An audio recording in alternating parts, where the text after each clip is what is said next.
पुराने ढाका परिवार की बारिसल यात्रा। एक लॉन्च पर एक अलग अनुभव। कासिम साहब और उनका परिवार पुराने ढाका से पहली बार अपने जीवन में लॉन्च से बारिसल जा रहे हैं। उत्साह है और उनकी आंखों में थोड़ा डर था।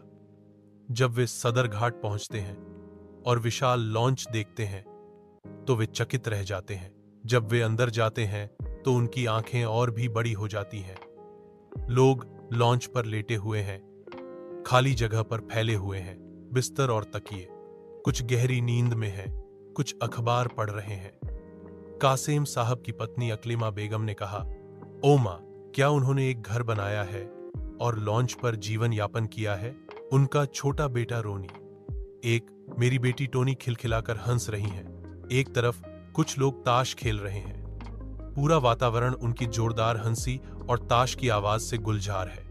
बा रिसालिल्लास की अपनी चहचहाहट इसमें जुड़ जाती है। उनके तेज तर्रार शब्दों में एक धुन होती है।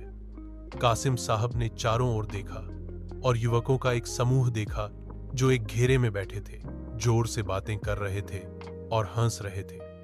उन्होंने मुझे उनकी कही हुई एक भी बात समझ में नहीं आई। अकलिमा बेगम ने फुसफुसाकर कहा, सुनिए साहब, उनकी बातें मेरे कानों से बस गुजर रही हैं, मुझे कुछ समझ नहीं आ रहा।